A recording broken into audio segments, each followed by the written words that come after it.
ওরে টাকা তুমি জ্বালায়া গেলা, সংসারে আগুন নিভায়া গেলা না। টাকা পয়সা বেশি যদি করতে পারো কামাই, শ্বশুর শাশুড়ির কাছে ভালো তুমি জামাই। টাকা পয়সা কামাই করে শুধু দিয়ে যায়, শালা শালির কাছে তুমি ভালো দুলা ভাই। টাকা পয়সা কামাই করে সামনে দিবে ঢেলে, পিতা মাতার কাছে তুমি খুবই ভালো ছেলে। টাকা পয়সা দিবে তুমি গহনাটা দামি, নিজের বউয়ের কাছে তুমি খুবই ভালো স্বামী। ও টাকা তুমি জ্বালায়া গেলা, সংসারে আগুন নিভায়া গেলা না। ও টাকা তুমি জ্বালায়া গেলা, সংসারে আগুন নিভায়া গেলা না। টাকা পয়সা ইনকাম করে, টাকা পয়সা কামাই করে শুধু দিয়ে যায়, ভাই বোনের কাছে তুমি খুবই ভালো ভাই।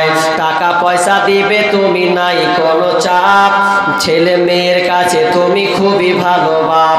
টাকা পয়সা ইনকাম করে কিনে দিবে জামা, ভাগনা ভাগ্নির কাছে তুমি খুবই ভালো মামা।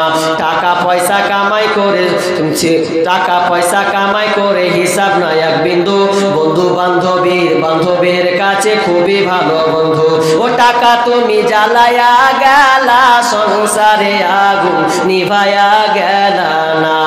ও টাকা তুমি জ্বালায়া গেলা, সংসারে আগুন নিভায়া গেলা না।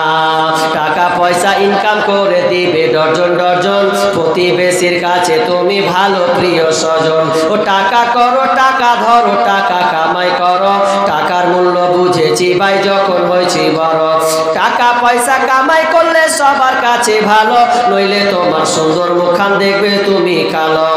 আমার কথা ঠিক না ভাই তোমরা সবাই বলো। ও টাকা তুমি জ্বালায়া গেলা, সংসারে আগুন নিভায়া গেলা না। ও টাকা তুমি জ্বালায়া গেলা, সংসারে আগুন নিভায়া গেলা না। ও টাকা তুমি জ্বালায়া গেলা, সংসারে আগুন নিভায়া গেলা না।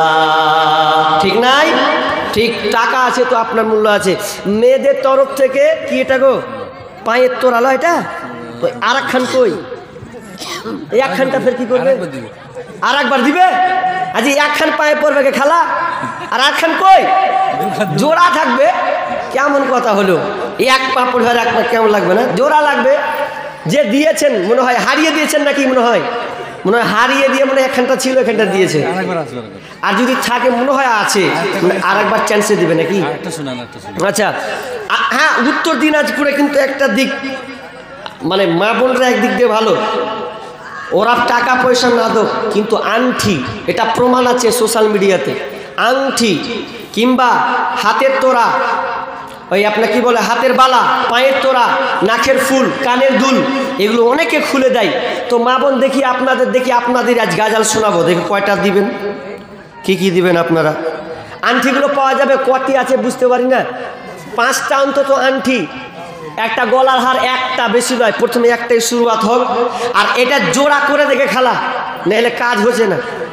এটা জোড়া লাগবে। কিন্তু কোন আল্লাহর বান্দি আছেন, কোন মা বোন আছেন বলেন আল্লাহর হস্তে আংটি পাওয়া যাবে না? না কেউ আছে ওখানে ভেতরে? আছে না? কেউ নাই? আছে না? আংটি আল্লাহর হস্তে। দেখেন টাকা ছাড়া কিছু চলবে না। দেখেন আমি তো বয়ান ফের আবার করতে যদি ডিসব্যালেন্স হয়ে যায় তো আমার বাইরে 12টা বাজে, যেহেতু দানের দিকে ঢুকে গেছে। হ্যাঁ, তো যাই হোক, তো এবার আমি গতিতে চলে যাচ্ছি। তো বলছিলাম কোরআন, তাহলে এবার কোরআন স্টাডি করতে হবে। কোরআন কাজ করতে শিখবেন, নিজেই শিখতে পারবেন না আলেম লাগবে? কি আলেম লাগবে না? আলেম না হলে আপনি কোরআন শিখতে পারবেন। একা ঘোড়ার ডিম করবেন, কি করবেন আপনি বই খুলে? যেমন সাইকেল কোনোদিন দেখে শিখানো যায় না, দেখে শেখা যায়? যে 2 পেটেল মারলে হামও পেটেল মেরে দেবো, যেমনই পেটেল মাথা বসে যা পড়বে, পড়বে না? পড়বে। কিছু কিছু জিনিস আছে দেখে শেখা যায়, কিছু কিছু জিনিস আছে ওকে শিখতে হয়। ঠিক তেমনিভাবে আপনি যদি মনে করেন যে আমি কোরআন